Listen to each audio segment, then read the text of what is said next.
Hello guys, कैसे हैं आप सब लोग। होप ये बहुत अच्छे होंगे। आज की क्लास में हम लोग जो टॉपिक कवर करने जा रहे हैं वो है शेयर्स। बेसिकली इस वीडियो के थ्रू हम सीखेंगे कि शेयर्स क्या होते हैं, शेयर कैपिटल क्या होती है, शेयर सर्टिफिकेट क्या होते हैं, शेयर वारंट क्या होता है। इसके अलावा टाइप्स ऑफ शेयर्स, शेयर्स कितने तरह के होते हैं, इक्विटी और प्रेफरेंस शेयर्स में क्या डिफरेंस होता है, राइट शेयर्स क्या होते हैं, बोनस शेयर्स क्या होते हैं, स्वेट इक्विटी शेयर्स क्या होते हैं, डेफर्ड शेयर्स क्या होते हैं, और शेयर्स और स्टॉक में क्या डिफरेंस है। तो चलिए आज की क्लास स्टार्ट करते हैं। सबसे पहले हमारी अंडरस्टैंडिंग ऑफ शेयर्स की शेयर्स का कंसेप्ट समझने की कोशिश करते हैं। एक कंपनी है जिसे अपने प्रोजेक्ट को चलाने के लिए फंड्स की नीड है, और company most of the time अपनी इस फंड की नीड्स को बैंक से लोन लेकर पूरा करती है। अगर कंपनी बैंक से लोन लेती है तो कंपनी को बदले में क्या देना पड़ेगा, इंटरेस्ट देना पड़ेगा। ये कंपनी के पास पहला ऑप्शन होता है कि कंपनी अपनी नीड्स को बैंक से लोन लेकर पूरा कर सकती है। एक दूसरा तरीका है कि कंपनी मार्केट में अपने शेयर्स पब्लिक को बेचे। अब बात आती है कि शेयर्स क्या होते हैं। तो बेसिकली शेयर क्या है, share is a kind of certificate होता है जिसका प्राइस कंपनी 10 रुपए या 100 रुपए रखती है। कंपनी उस सर्टिफिकेट को लोगों को बेचती है, पब्लिक को बेचती है, और पब्लिक से जो पैसा इकट्ठा होता है यानी money receive from share holder, जो बंदा शेयर खरीदता है हम उसको शेयर होल्डर बोलते हैं। तो जो पैसा शेयर होल्डर से मिलता है कंपनी उस पैसे को बिजनेस में इन्वेस्ट करती है, और इसी को हम बोलते हैं शेयर कैपिटल। यानी कैपिटल क्या होती है, what ever you invest in business called capital. तो जो पैसा आप बिजनेस में इन्वेस्ट करते हैं वो कैपिटल है। इसी तरीके से कंपनी मार्केट में शेयर बेचकर जो पैसा इकट्ठा होता है और उसे जब बिजनेस में इन्वेस्ट करते हैं तो उसे बोलते हैं शेयर कैपिटल। अब हमारे पास हो गया कि शेयर क्या है और शेयर कैपिटल क्या होती है। अब बात आती है कि कंपनी शेयर क्यों बेचती है, क्योंकि कंपनी को पैसे की रिक्वायरमेंट है। इसी तरीके से एक सवाल और क्रिएट होता है कि पब्लिक शेयर्स क्यों खरीदती है। ऐसा है, पब्लिक शेयर खरीदती है क्योंकि पब्लिक को ज्यादा प्रॉफिट अर्न करना होता है अपनी सेविंग पे। अभी सब लोग जानते हैं कि ज्यादातर पब्लिक अपनी सेविंग्स को बैंक में रखती है। तो बैंक में रखने से क्या है, बैंक में रखने के अपने कुछ फायदे होते हैं कि एक तो पैसा सेफ रहेगा, पहली बात। दूसरी चीज ये है कि उस पर कुछ इंटरेस्ट के तौर पे इनकम होगी। लेकिन इंटरेस्ट की कितनी इनकम होती है, 1 या 2%, इससे ज्यादा इंटरेस्ट बैंक नहीं देता है। तो ऐसे केसेस में शेयर होल्डर ज्यादा पैसा कमाने के लिए अपना पैसा पब्लिक शेयर्स में इन्वेस्ट करती है। जो मोटे मोटे दो बेनिफिट शेयर होल्डर को होते हैं वो ये, पहला कि कंपनी से उसको डिविडेंड मिलता है। अब ये डिविडेंड क्या होता है, कंपनी जो भी प्रॉफिट कमाती है अपने बिजनेस से उस प्रॉफिट में से जो भी हिस्सा शेयर होल्डर को देती है उसे बोलते हैं डिविडेंड। मान लीजिए कंपनी ने 3 लाख का प्रॉफिट कमाया, उसमें से 1 लाख रुपए शेयर होल्डर में बांट दिए, तो प्रॉफिट में से जो हिस्सा शेयर होल्डर को दिया है उसको हम बोलते हैं डिविडेंड। तो एक तो ये फायदा है कि शेयर होल्डर को कंपनी से प्रॉफिट में हिस्सा मिलता है जिसे डिविडेंड बोलते हैं, ऐसा उसे एनुअली मिलता है। दूसरा ये कि शेयर की वैल्यू प्राइस इंक्रीज हो जाती है। जैसे लोग गोल्ड में क्यों पैसा इन्वेस्ट करते हैं, मान लीजिए आज गोल्ड का रेट बाजार में 30,000 रुपए हो रहा है, तो लोग 30,000 पे गोल्ड खरीद लेते हैं और फिर वेट करते हैं कि गोल्ड का मार्केट में प्राइस बढ़े और वो उसे बेचकर ज्यादा कमा लें। कल को गोल्ड का रेट 35,000 हो जाता है तो आपने 30,000 का खरीदा, 35,000 का बेचा, तो आपको कितने का प्रॉफिट हो गया, 5,000 का। इसी तरीके से आप शेयर के वैल्यू की, जो शेयर वैल्यू होती है वो भी इंक्रीज हो जाती है। आपने कंपनी का शेयर 10 रुपए का खरीदा, आपने टाइमिंग उसे होल्ड करके रखा, फ्यूचर में उसका प्राइस बढ़कर 15 रुपए, 20 रुपए, 25 रुपए, 30 रुपए हो गया, तो आपने 10 का खरीदा, 30 का बेचा, तो 20 रुपए का क्या हो गया आपको, प्रॉफिट। तो शेयर होल्डर को इस तरीके से दो प्रॉफिट होते हैं, एक तो रेगुलरली डिविडेंड मिलता है और दूसरा उसके शेयर का प्राइस वैल्यू बढ़ जाता है तो भी उसे गेन होता है। तो ये हमारी शेयर्स को लेकर अंडरस्टैंडिंग थी। अब इन्हीं टॉपिक्स को और अच्छे से क्लियर करते हैं। अगर हम बात करते हैं शेयर कैपिटल के मीनिंग की, तो शेयर कैपिटल का मतलब क्या होता है। Share capital means the capital raised bye A company by the issue of share. यानी शेयर्स को बेचकर कंपनी जो पैसा इकट्ठा करती है और जो पैसा अपने बिजनेस में इन्वेस्ट करती है उसी को हम शेयर कैपिटल कहते हैं। चलिए इसको एक एग्जांपल से समझते हैं। जो एग्जाम्पल है हमारे पास शेयर कैपिटल का, for example XYZ public limited है, इसने 1 लाख शेयर्स 10 रुपए वाले पब्लिक को इशू किए, और through this process XYZ limited collected 10 lakh rupees from public and invested such amount in its business. Such investment of 10 lakh in business will called share capital. Company ने 10 लाख के share public को बेचे और उस पैसे को बिजनेस में इन्वेस्ट किया, तो जो पैसा शेयर बेच के बिजनेस में इन्वेस्ट किया that is called share capital. आते हैं नेक्स्ट टर्म की शेयर क्या होता है। बेसिकली शेयर क्या होता है, a share means a share is the share capital and includes stock, या फिर stock means total capital aggregate of fully paid up shares. A share unit of ownership is the interest of a shareholder in the company. अगर आपको ये term समझ में नहीं आई है तो इसको थोड़ा इजी फॉर्म में एग्जांपल से समझते हैं। For example XYZ public limited है, इसने 1 लाख शेयर 10 रुपए वाले पब्लिक को इशू किए। मिस्टर अजय हैं, उन्होंने 1000 शेयर 10 रुपए वाले खरीद लिए। तो ऐसे में मिस्टर अजय ने कितने रुपए के शेयर खरीद लिए, 10,000 रुपए के। अब कंपनी की टोटल शेयर कैपिटल है 10 लाख की, 1 लाख मल्टीप्लाई 10 करें तो कितना होता है, 10 लाख। कंपनी की टोटल शेयर कैपिटल है 10 लाख रुपए की और उसमें मिस्टर अजय का हिस्सा कितने रुपए का है, 10,000 रुपए का। तो इट मींस 10 लाख रुपए की कैपिटल में मिस्टर अजय का कितना कॉन्ट्रीब्यूशन है या कितना शेयर है, 10,000 रुपए का। इसी को हम बोलते हैं share. Share is A small part of capital, यानी जितनी भी टोटल कंपनी की कैपिटल है उसमें मिस्टर अजय का कंट्रीब्यूशन कितना है, 10,000 का। इट मींस अजय का शेयर कितने रुपए का है, 10,000 का। इट मींस अजय की ऑनरशिप कितने की है, 10,000 की। इसी को हम बोलते हैं कि अजय 10,000 रुपए से शेयर होल्डर है। तो शेयर का मतलब होता है ए स्मॉल पार्ट ऑफ कैपिटल, यानी कैपिटल में जितना आपका कंट्रीब्यूशन है इसका मतलब आप उतने पार्ट के हिस्सेदार बन गए, उतना पार्ट आपका है, आप उतने पार्ट के ऑनर बन गए, उतने पार्ट के आप शेयर होल्डर बन गए। अब समझते हैं कि शेयर सर्टिफिकेट क्या होता है। A certificate issued under the common seal of the company specifying the number of shares held by the person shall be prima facie evidence of title of the person to such shares. अगर आपने किसी company के shares खरीदे तो इस बात का proof क्या है कि आपने उस कंपनी में शेयर्स खरीदे। ऐसे में कंपनी आपको शेयर सर्टिफिकेट इशू करती है, यानी इस बात का प्रूफ भी तो होना चाहिए कि आप उस कंपनी में इतने पार्ट के ऑनर हैं। तो कंपनी इसके लिए आपको एक सर्टिफिकेट इशू करती है कि आपने हमारी कंपनी के इतने शेयर्स खरीदे हैं, आप इतने पार्ट के लिए हमारी कंपनी में ऑनर हैं। ये जो प्रूफ कंपनी देती है इसी को हम बोलते हैं शेयर सर्टिफिकेट। यानी a share certificate is a registered evidence of title. Share certificate एक रजिस्टर्ड डॉक्यूमेंट होता है जिसमें शेयर होल्डर का नाम कंपनी के रिकॉर्ड में रजिस्टर्ड रहेगा, प्लस ये एविडेंस ऑफ टाइटल होता है, यानी ये इस बात का प्रूफ है कि हाँ आप इतने पार्ट से कंपनी में ऑनर हैं। To the share issued by the company under its common seal duly stamped and signed by one or more than one director of the company. यानी जब आप किसी कंपनी के शेयर खरीदेंगे तो कंपनी आपको बदले में एक सर्टिफिकेट इशू करेगी जो इस बात का प्रूफ होगा कि हाँ आप इस कंपनी के रजिस्टर्ड मेंबर हैं, पहली बात। दूसरा कि आप इस कंपनी में ऑनरशिप कैरी करते हैं। अगर हम ये बात करें कि शेयर सर्टिफिकेट कैसा होता है, तो शेयर सर्टिफिकेट का कुछ इस तरह का सैंपल होता है।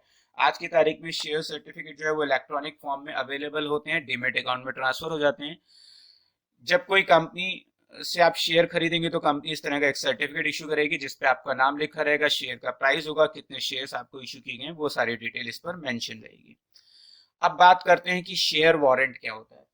जैसे शेयर सर्टिफिकेट एक डॉक्यूमेंट होता है जो कंपनी आपको इशू करती है, जो इस बात का प्रूफ होता है कि हाँ आप इतनी अमाउंट से कंपनी में ऑनर हैं, इतने कैपिटल आपने कंपनी में इन्वेस्ट किए, आप कंपनी का रजिस्टर्ड मेंबर हैं। उसी तरीके से शेयर वारंट भी एक डॉक्यूमेंट होता है। A share warrant is a document issued by the company under its seal specifying that its bearer, जो शेयर सर्टिफिकेट है वो रजिस्टर्ड होता है, जबकि शेयर वारंट जो होता है वो बियरर होता है, is entitle to the share specified therein. तो शेयर सर्टिफिकेट और शेयर वारंट में बेसिकली डिफरेंस क्या है। शेयर सर्टिफिकेट भी एक डॉक्यूमेंट है लेकिन वो रजिस्टर्ड डॉक्यूमेंट है और वो एविडेंस ऑफ टाइटल है, यानी इस बात का प्रूफ है कि आपने इतना पैसा कंपनी में इन्वेस्ट किया है। उसी तरीके से शेयर वारंट भी एक डॉक्यूमेंट है बट ये बियरर है, यानी ट्रांसफरेबल है, जबकि शेयर सर्टिफिकेट किसी और को आगे ट्रांसफर नहीं किया जा सकता, जबकि शेयर वारंट को किसी और को ट्रांसफर किया जा सकता है। ये भी ऑनरशिप का ही एक प्रूफ होता है बट ये रजिस्टर्ड नहीं होता, बियरर होता है, यानी ट्रांसफरेबल होता है। Share warrant is just like a negotiable instrument. आप इसे उसी तरीके से यूज कर सकते हैं जैसे आप एक चेक को यूज करते हैं। चेक दो तरह का होता है, ये आपकी कॉमन नॉलेज में होगा। चेक दो तरह का होता है, एक होता है अकाउंट पे चेक और एक होता है बियरर चेक। जो अकाउंट पे चेक होता है उसका पैसा जो चेक होल्डर होता है उसको बाई हैंड बैंक से कैश करके नहीं मिलता, वो पैसा उसके अकाउंट में ट्रांसफर होता है। यानी बैंक उस चेक को कैश करके उसका पैसा उसके अकाउंट में ट्रांसफर करेगा, यानी कि वो बैंक से उस चेक को एनकैश नहीं करा सकता। जबकि जो बियरर चेक होता है वो जिसको मिल जाएगा वो जाकर उस चेक को बैंक को देकर बैंक से उसको कैश करवा सकता है। उसी तरीके से जो शेयर सर्टिफिकेट होता है वो आसानी से इजीली किसी और को ट्रांसफर नहीं होता, क्योंकि वो एक रजिस्टर्ड डॉक्यूमेंट होता है। जबकि शेयर वारंट पे किसी का नाम नहीं लिखा होता, आपको मिला है आप किसी और को आगे ट्रांसफर कर सकते हो, यानी कि वो एक तरीके से बियरर चेक की तरह होता है। और जो शेयर सर्टिफिकेट होता है वो एक क्रॉस चेक की तरह होता है या अकाउंट पे ही चेक की तरह होता है। A share warrant can be issued only when shares are fully paid up. Share warrant उसी कंडीशन में इशू हो सकता है, उन्हीं शेयर्स के लिए इशू हो सकता है जो फुली पेड अप हो। पार्टली पेड अप शेयर्स के लिए शेयर वारंट इशू नहीं होता है। शेयर सर्टिफिकेट और शेयर वारंट में क्या डिफरेंस होता है, इसको और बेटर तरीके से समझने की कोशिश करते हैं। जो शेयर सर्टिफिकेट होता है ये बोथ पब्लिक और प्राइवेट कंपनी दोनों इशू कर सकती हैं, जबकि शेयर वारंट सिर्फ पब्लिक कंपनी इशू करती हैं। जो शेयर सर्टिफिकेट है वो पार्टली पेड और फुली पेड अप दोनों शेयर्स की कंडीशन में इशू किया जा सकता है, जबकि शेयर वारंट जो होता है वो केवल फुली पेड अप की कंडीशन में इशू किया जा सकता है। जबकि शेयर सर्टिफिकेट पार्टली और फुली पेड अप दोनों कंडीशंस में इशू किया जा सकता है। जो शेयर सर्टिफिकेट होता है वो एक रजिस्टर्ड मेंबर को इशू किया जाता है, यानी शेयर सर्टिफिकेट को होल्ड करने वाला बंदा एक रजिस्टर्ड मेंबर होगा, जबकि शेयर वारंट के केस में वो रजिस्टर्ड मेंबर नहीं होता है। Share certificate is transferred only in pursuance a transfer deed. Share certificate को ट्रांसफर डीड के थ्रू ही ट्रांसफर किया जा सकता है, जबकि शेयर वारंट को आप किसी को इजीली ट्रांसफर कर सकते हैं, क्योंकि इस पर किसी का नाम नहीं लिखा होता, ये रजिस्टर्ड नहीं होता है। इसके अलावा शेयर सर्टिफिकेट जो है उस पर कंपनी डिविडेंड वारंट इशू करती है, जबकि जो डिविडेंड अगर हमें शेयर वारंट पर देना होता है तो उसके लिए कंपनी उसके साथ एक कूपन अटैच कर देती है। तो जिसको आप शेयर वारंट ट्रांसफर करेंगे साथ में उसको वो कूपन भी ट्रांसफर कर सकते हैं। इसके अलावा शेयर सर्टिफिकेट के लिए जो रजिस्टर्ड मेंबर होते हैं उन्हें स्टाम्प ड्यूटी पे करनी होती है, जबकि शेयर वारंट के ऊपर किसी भी तरह की स्टाम्प ड्यूटी पे नहीं करनी होती है। तो ये कुछ डिफरेंसेस थे जिससे आपको क्लियर हो जाएगा कि शेयर सर्टिफिकेट और शेयर वारंट क्या होता है। आप अगर मोटा मोटा अपने दिमाग में याद रखना चाहते हैं तो सिर्फ इतना कि शेयर सर्टिफिकेट एक रजिस्टर्ड डॉक्यूमेंट होता है जो इस बात का प्रूफ होता है कि आप इतने पार्ट से कंपनी में ऑनर हैं और रजिस्टर्ड मेंबर हैं। शेयर वारंट भी एक डॉक्यूमेंट होता है, बट ये बेयरर होता है, आसानी से किसी और को ट्रांसफर किया जा सकता है। इसका जो मेंबर होता है वो रजिस्टर्ड मेंबर नहीं होता है, ये आसानी से किसी को ट्रांसफर किया जा सकता है। आप इसे बियरर चेक की तरह समझ सकते हैं और शेयर सर्टिफिकेट को क्रॉस पे या अकाउंट पे चेक की तरह समझ सकते हैं। अब बात करते हैं कि शेयर कैपिटल कितनी तरह की होती है। शेयर कैपिटल तो हम समझ गए कि कंपनी ने जो शेयर पब्लिक को बेचे उससे जो पैसा आया उसको बिजनेस में इन्वेस्ट किया, that is called share capital. अब बात होती है कि शेयर कैपिटल कितनी तरह की होती है। शेयर कैपिटल एक होता है authorise share capital, issued capital, subscribe share capital, called up share capital, uncalled capital, paid up capital, reserve capital.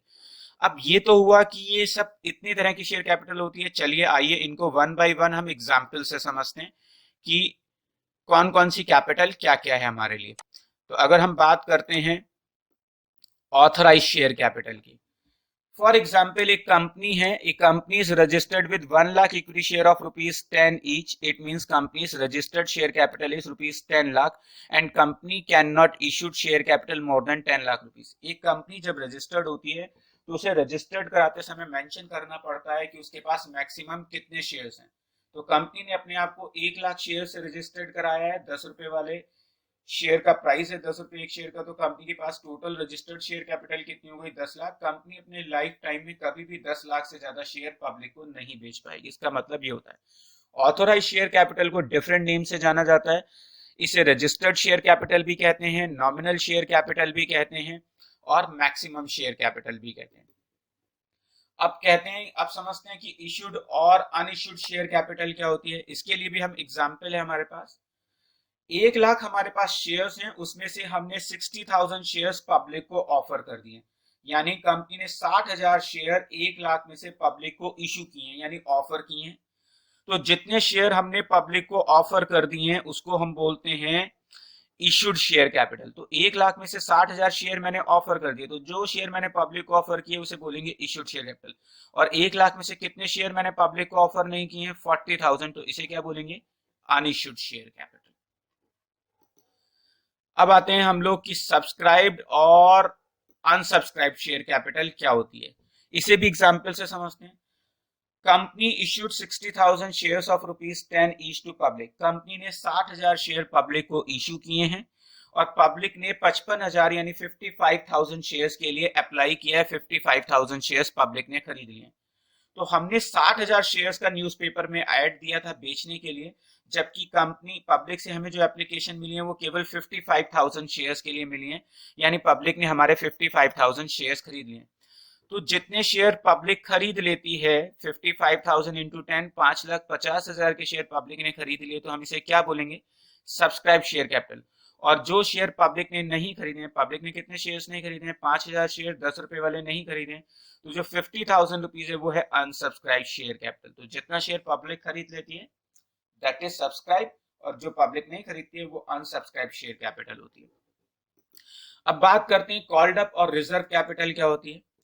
अब हमारा एक शेयर 10 रुपए का है जो पब्लिक ने खरीदा है, बट कंपनी ने उस 10 रुपए में से 8 रुपए अभी पब्लिक से मांगे हैं। 10 रुपए का शेयर है लेकिन पब्लिक से कितने रुपए मांगे हैं? केवल 8 रुपए मांगे हैं। 2 रुपए का बैलेंस है। कंपनी को जब फ्यूचर में नीड होगी वो पब्लिक से पैसा मांग लेगी। तो company called up 8 rupees per share on 55,000। 10 रुपए का है लेकिन पब्लिक से अभी 8 रुपए मांगे, 2 रुपए पेंडिंग है जो अभी पब्लिक से नहीं मांगे। तो यहां पर क्या है?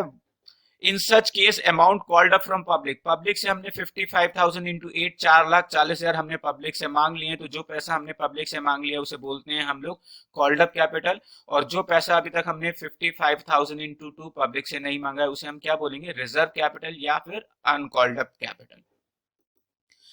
अब बात करते हैं कि पेड अप और अनपेड अप कैपिटल क्या होती है।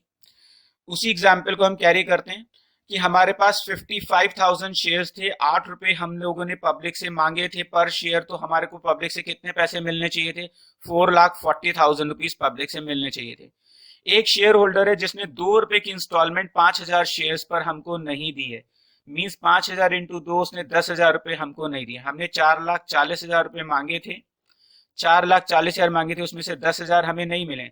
तो जो पैसा हमें पब्लिक से नहीं मिला है उसको हम बोलते हैं कॉल्स इन अरियर या फिर अनपेड कैपिटल, और जो पैसा हमें पब्लिक से मिल जाता है उसको बोलते हैं पेड अप कैपिटल। आइए अब हम समझेंगे कि टाइप्स ऑफ शेयर्स कितने तरह के होते हैं। शेयर बेसिकली 2 तरह के होते हैं, इक्विटी शेयर और प्रेफरेंस शेयर्स। इक्विटी शेयर्स को ऑर्डिनरी शेयर्स भी कहते हैं, इनका प्राइस जनरली 10 रुपए होता है। और प्रेफरेंस शेयर्स जैसा कि नाम से लग रहा है कि इनको कुछ प्रेफरेंस मिलती है इसलिए इनको प्रेफरेंस शेयर बोलते हैं, इनका प्राइस 100 रुपए होता है। ऑब्वियस सी बात है कि मान लीजिए मैं एक दुकानदार हूं और मेरे पास 2 कस्टमर आते हैं। एक कस्टमर जो कोई 5 रुपए या 10 रुपए की आइटम खरीदने आया है, और एक ऐसा कस्टमर है जो मेरे पास 2,000 या 3,000 रुपए की कोई आइटम का प्रोडक्ट खरीदने के लिए आया है। तो मैं एज ए दुकानदार किस कस्टमर को पहले अटेंड करूंगा? ऑब्वियस सी बात है, जो दुकानदार मेरे से ज्यादा अमाउंट का प्रोडक्ट खरीदने के लिए आया है मैं उसको पहले प्रेफरेंस दूंगा। उसी तरीके से जो लोग कंपनी के महंगे शेयर खरीदते हैं, कंपनी उन्हें कुछ फैसिलिटी एक्स्ट्रा प्रोवाइड करती है in comparison to equity share holder, इसलिए हम उनको प्रेफरेंस शेयर्स कहते हैं। उन्हें क्या फैसिलिटी मिलती है? जैसे प्रॉफिट में सबसे पहले हम हिस्सा किसको देंगे? प्रेफरेंस शेयर होल्डर को। देन जो बचेगा वो किसको देंगे? इक्विटी शेयर होल्डर को। कल को कंपनी वाइंड अप होगी तो किसके पैसे पहले लौटाए जाएंगे? प्रेफरेंस शेयर होल्डर के। देन लास्ट में जो बचेगा वो किसको लौटाएंगे? इक्विटी शेयर होल्डर को। प्रेफरेंस शेयर होल्डर को एक फिक्स रेट से डिविडेंड देते हैं, जबकि इक्विटी शेयर होल्डर का कोई फिक्स रेट नहीं होता। इसका मतलब ये नहीं है कि इक्विटी शेयर की कोई वैल्यू नहीं होती है। इक्विटी शेयर मेनली कंपनी के ऑनर होते हैं और इन्हीं के पास वोटिंग पावर होती है, क्योंकि ये अल्टीमेट रिस्क बियरर होते हैं, इसलिए इनके पास वोटिंग पावर्स होती है, जबकि प्रेफरेंस शेयर होल्डर के पास कोई वोटिंग पावर्स नहीं होती है। इस डिफरेंस को हम और अच्छे से समझने की कोशिश करते हैं डिफरेंट पॉइंट्स के थ्रू। सबसे पहला पॉइंट है वोटिंग राइट्स। तो प्रेफरेंस शेयर होल्डर के पास कोई वोटिंग पावर्स नहीं होती हैं, जबकि इक्विटी शेयर होल्डर के पास वोटिंग पावर्स होती हैं, क्योंकि ये रियल ओनर होते हैं, यही अल्टीमेट रिस्क बियर होते हैं, इसलिए इनको वोटिंग पावर्स दी गई है। मेजर डिसीजन लेने की पावर इनके हाथ में होती है। अगर हम बात करें डिविडेंड की, तो सबसे पहले हम प्रेफरेंस वालों को डिविडेंड देते हैं, देन जो बचता है फिर इक्विटी वालों को देते हैं। अगर कल को कैपिटल वापस करने की बात आती है तो सबसे पहले प्रेफरेंस वालों का पैसा लौटाया जाएगा, देन इक्विटी वालों का लौटाया जाएगा। प्रेफरेंस वालों को एक फिक्स रेट से डिविडेंड पे किया जाता है, जबकि इक्विटी वालों को कोई फिक्स रेट डिविडेंड नहीं होता है। अगर हम बात करें कि प्रेफरेंस शेयर्स को फ्यूचर में इक्विटी शेयर में कन्वर्ट किया जा सकता है, जबकि इक्विटी शेयर्स कन्वर्टेबल नहीं होते हैं। रिडम्पशन की बात करें तो प्रेफरेंस शेयर होल्डर का को पैसा एक लाइफ टाइम के बाद, एक पर्टिकुलर टाइम ड्यूरेशन के बाद उनका पैसा लौटा दिया जाता है, जबकि इक्विटी शेयर केवल तभी उनका पैसा लौटा जाता है जब कंपनी वाइंड अप होती है। अब बात करते हैं हम लोग की types of preference shares. Preference shares कितने तरह के होते हैं? तो प्रेफरेंस शेयर्स को हमने मेजरली 4 पार्ट्स में डिवाइड किया है। पहला होता है cumulative preference shares, cumulative preference shares और नॉन क्यूमुलेटिव प्रेफरेंस शेयर्स। अब बात आती है कि क्यूमुलेटिव प्रेफरेंस शेयर्स और नॉन क्यूमुलेटिव प्रेफरेंस शेयर्स में क्या डिफरेंस होता है। मान लीजिए किसी साल कंपनी को प्रॉफिट कम होता है और उस साल कंपनी किसी रीजन से शेयर होल्डर को डिविडेंड नहीं दे पाती है, तो ऐसे में अगर क्यूमुलेटिव प्रेफरेंस शेयर है तो जो इस साल का डिविडेंड है वो उसे अगले साल के डिविडेंड के साथ इकट्ठा दे दिया जाएगा। यानी अगर किसी साल कम प्रॉफिट की वजह से कंपनी डिविडेंड नहीं दे पाती है तो वो इस साल के डिविडेंड को नेक्स्ट ईयर के डिविडेंड के साथ आपको इकट्ठा पे कर देगी। तो ऐसे इस तरह के शेयर्स को बोलते हैं क्यूमुलेटिव प्रेफरेंस शेयर्स। लेकिन मान लीजिए किसी वजह से कंपनी आपको डिविडेंड नहीं दे पाती है और नेक्स्ट ईयर वो उस डिविडेंड को जो लास्ट ईयर पेंडिंग था नहीं देती है, तो इस तरह के शेयर्स को बोलते हैं नॉन क्यूमुलेटिव प्रेफरेंस शेयर्स। बात करते हैं कन्वर्टेबल प्रेफरेंस शेयर्स और नॉन कन्वर्टेबल प्रेफरेंस शेयर्स की में क्या डिफरेंस होता है। जिन प्रेफरेंस शेयर्स को फ्यूचर में इक्विटी शेयर्स या डिबेंचर्स में कन्वर्ट किया जा सकता है उन्हें कन्वर्टेबल प्रेफरेंस शेयर्स बोलते हैं। जिनको किसी और शेयर्स में कन्वर्ट नहीं किया जा सकता है उनको हम नॉन कन्वर्टेबल प्रेफरेंस शेयर्स बोलते हैं। उसके बाद आता है रिडीमेबल प्रेफरेंस शेयर्स और इररिडीमेबल प्रेफरेंस शेयर्स। क्या होते हैं? तो जिन शेयर्स का पैसा एक टाइम फेज के बाद कंपनी वापस कर देती है उनको बोलते हैं रिडीमेबल प्रेफरेंस शेयर्स, और जिनका पैसा कंपनी केवल वाइंड अप होने के समय ही वापस करेगी उन्हें बोलते हैं इररिडीमेबल प्रेफरेंस शेयर्स। उसके बाद आता है पार्टिसिपेटिंग प्रेफरेंस शेयर्स क्या होते हैं और नॉन पार्टिसिपेटिंग प्रेफरेंस शेयर्स क्या होते हैं। अगर हम बात करते हैं पार्टिसिपेटिंग प्रेफरेंस शेयर्स की, मान लीजिए 3 लाख रुपए का कंपनी ने प्रॉफिट कमाया, उसमें से कंपनी ने 80,000 रुपए का जो डिविडेंड है वो प्रेफरेंस शेयर होल्डर को बांट दिया और 1 लाख रुपए का जो डिविडेंड है वो इक्विटी शेयर होल्डर को बांट दिया। तो 3 लाख में से 80,000 हमने प्रेफरेंस वालों को डिविडेंड दे दिया और 1 लाख रुपए का डिविडेंड हमने इक्विटी वालों को दे दिया, तब भी हमारे पास 1,20,000 रुपए का प्रॉफिट बचा है। अगर उस बचे हुए प्रॉफिट में दोबारा प्रेफरेंस शेयर होल्डर को प्रॉफिट में हिस्सा पाने का राइट होता है तो उसको हम बोलते हैं पार्टिसिपेटिंग प्रेफरेंस शेयर। और अगर उस सरप्लस प्रॉफिट में प्रेफरेंस शेयर होल्डर को फ्यूचर में दोबारा राइट नहीं होता हिस्सा लेने का तो उसे हम बोलते हैं नॉन पार्टिसिपेटिंग प्रेफरेंस शेयर्स। तो ये basically types of preference shares थे, कितनी तरह के होते हैं। अगर हम बात करते हैं कि अदर टाइप्स ऑफ शेयर्स कितनी तरह के होते हैं, तो अदर टाइप्स ऑफ शेयर्स होते हैं right shares, bonus shares, sweat equity shares, deferred shares. अगर हम ये बात करें कि राइट शेयर्स क्या होते हैं, तो in simple terms when a company issue share to existing share holder, जब कंपनी शेयर्स अपने एग्जिस्टिंग शेयर होल्डर को एडिशनल शेयर कैपिटल इशू करती है और वो भी डिस्काउंट रेट पर इशू करती है, तो इस तरह के इशू को हम राइट इशू कहते हैं और इस तरह के शेयर्स को हम राइट शेयर कहते हैं। यानी कंपनी नए शेयर खरीदने का जो ऑफर है सबसे पहले अपने पुराने शेयर होल्डर को देती है। तो जब कंपनी नए शेयर को खरीदने का ऑफर अपने पुराने शेयर होल्डर को देती है तो इस तरह के इशू को राइट इशू बोलते हैं और इस तरह के शेयर्स को हम राइट शेयर्स बोलते हैं। अगर हम बात करें कि स्वेट इक्विटी शेयर्स क्या होते हैं, तो सिंपल टर्म्स में when a company issue shares to its director और employees at a discount rate, such kind of shares called sweat equity share. जब कंपनी अपने एम्प्लॉइज या अपने डायरेक्टर्स को मार्केट रेट से कम रेट पर शेयर्स इशू करे तो इस तरह के शेयर्स को हम बेसिकली बोलते हैं स्वेट इक्विटी शेयर्स। उसके नेक्स्ट आता है हमारे पास बोनस शेयर्स क्या होते हैं। When a company allotted additional shares to existing shareholder without receiving any additional payment from them, it is non an issue of bonus share. जब कंपनी अपने पुराने शेयर होल्डर को फ्री में नए शेयर दे तो इस तरह के शेयर्स को हम बोनस शेयर बोलते हैं। अब बात करते हैं अगर हम लोग की डेफर्ड शेयर्स क्या होते हैं, तो डेफर्ड शेयर्स के बारे में समझ लेते हैं। In simple terms when a company issue share to promoters और फाउंडर ऑफ द कंपनी, जो लोग कंपनी को स्टार्ट देते हैं, जो कंपनी को एग्जिस्टेंस में लेकर आते हैं, उन्हें हम प्रमोटर और फाउंडर्स बोलते हैं। तो उनकी सर्विसेज के लिए अगर हम उन्हें कोई शेयर्स इशू करते हैं तो इस तरह के शेयर्स को हम क्या बोलेंगे, डेफर्ड शेयर्स। अब बात करते हैं हम लोग कि शेयर्स और स्टॉक में क्या डिफरेंस होता है। इसको लेकर बहुत ज्यादा कंफ्यूजन होता है कि शेयर्स और स्टॉक को लेकर क्या बेसिकली डिफरेंस होता है। तो a share is the smallest part of the share capital. मान लीजिए 10 लाख रुपए कंपनी की कैपिटल है, जैसा हमारा एग्जाम्पल था पहले भी कि 10 लाख एक कंपनी की कैपिटल है और उसमें मिस्टर अजय ने 10,000 रुपए के शेयर इन्वेस्ट किए हुए, 10,000 रुपए के शेयर खरीदे हुए। तो 10 लाख की कैपिटल में मिस्टर अजय की कैपिटल कितनी है, 10,000 रुपए की। तो इट मींस मिस्टर अजय का शेयर कितने रुपए का है, 10,000 का। तो जो अजय का शेयर है उसको अजय की शेयर कैपिटल कह रहे हैं। तो जो अजय का शेयर है वो शेयर कैपिटल का एक छोटा सा पार्ट है, यही शेयर होता है। तो share is a smallest part of share capital. On the other hand अगर हम बात करें, bundle of shares of a member in one or more companies are collectively known as stock. इसे भी एग्जाम्पल समझते हैं। मान लीजिए मिस्टर अजय हैं, उन्होंने 10,000 रुपए के शेयर्स XYZ पब्लिक कंपनी में खरीदे हुए हैं, 20,000 रुपए के शेयर्स उन्होंने ABC कंपनी में खरीदे हुए हैं और 30,000 के शेयर्स उन्होंने PQR कंपनी में खरीदे हुए हैं। तो इट मींस उनके पास टोटल 60,000 रुपए के शेयर्स हैं। तो हम उनको बेसिकली क्या बोल रहे हैं, 60,000 रुपए का मिस्टर अजय के पास स्टॉक है। तो जो बंडल ऑफ सिक्योरिटी एक मेंबर के पास होती है, यानी एक मेंबर के पास जो डिफरेंट टाइप के शेयर्स होते हैं उसकी वैल्यू को हम स्टॉक बोलते हैं।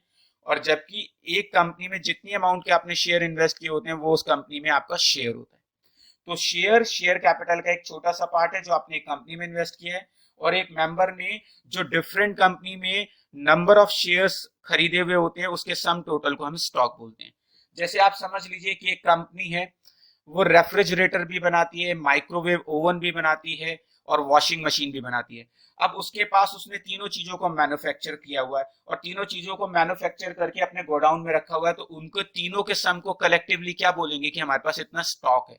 और जबकि वो इंडिविजुअली जितने उसने रेफ्रिजरेटर बनाए हैं तो उसको क्या बोलेंगे, टोटल का छोटा सा पार्ट। तो उसी तरीके से शेयर कैपिटल का एक छोटा सा पार्ट होता है और स्टॉक एक मेंबर के पास जितना भी बंडल ऑफ सिक्योरिटीज होती है उसकी फुली पेड अप वैल्यू को हम स्टॉक बोलते हैं। Share is always originally issued. Share originally issued होते हैं जबकि स्टॉक ओरिजिनली इशूड नहीं होते, क्योंकि शेयर्स को ही फ्यूचर में हम स्टॉक बोलते हैं। जो स्टॉक है वो वाइडर टर्म होती है शेयर के कंपैरेटिवली। शेयर्स जो है वो partly paid fully paid up दोनों हो सकते हैं, जबकि स्टॉक हमेशा फुली पेड अप होते हैं। इसके अलावा शेयर्स की एक नॉमिनल वैल्यू होती है जबकि स्टॉक की कोई नॉमिनल वैल्यू नहीं होती है। जितनी भी स्टॉक की टोटल अमाउंट होती है उसी को हम स्टॉक बोल देते हैं। अगर हम बात करते हैं कि डिविडेंड किसे कहते हैं, तो जैसा हमने पहले भी समझा था पहली स्लाइड में ही कि प्रॉफिट में से जो हिस्सा हम इक्विटी शेयर होल्डर को देते हैं that is called dividend. 3 lakh का कंपनी ने प्रॉफिट कमाया, उसमें से 1 लाख रुपए का प्रॉफिट शेयर होल्डर में बांट दिया, तो हम उस 1 लाख रुपए को जो डिस्ट्रीब्यूट किया उसे क्या बोलेंगे, डिविडेंड। तो a part of profit given to its equity share holder is called dividend. Dividend is distribution of part of earning of the company to its equity share holder. The board of the director company decide amount of dividend और percentage of dividend. कितना dividend देना है, कितने percent dividend देना है, ये company के directors decide करते हैं। अगर हम बात करते हैं कि डिविडेंड कितनी तरह का होता है, तो सबसे पहली टाइप का जो डिविडेंड होता है वो कैश डिविडेंड, यानी जब कोई कंपनी प्रॉफिट में से शेयर होल्डर को हिस्सा जो भी देती है वो कैश में शेयर होल्डर को देती है, तो उसे बोलते हैं कैश डिविडेंड। जब कंपनी प्रॉफिट में से जो भी हिस्सा दे रही है, मान लीजिए मैं 3 लाख का प्रॉफिट है उसमें से 1 लाख रुपए का हिस्सा शेयर होल्डर को कैश में डिस्ट्रीब्यूट कर देता हूं तो वो कैश डिविडेंड है। जब कंपनी 3 लाख के प्रॉफिट में से 1 लाख रुपए का जो प्रॉफिट है वो शेयर होल्डर को दे रही है लेकिन कंपनी के पास कैश नहीं है, तो कंपनी उतने रुपए के शेयर होल्डर को दे देती है, तो उसे हम बोलते हैं बोनस शेयर या बोनस डिविडेंड।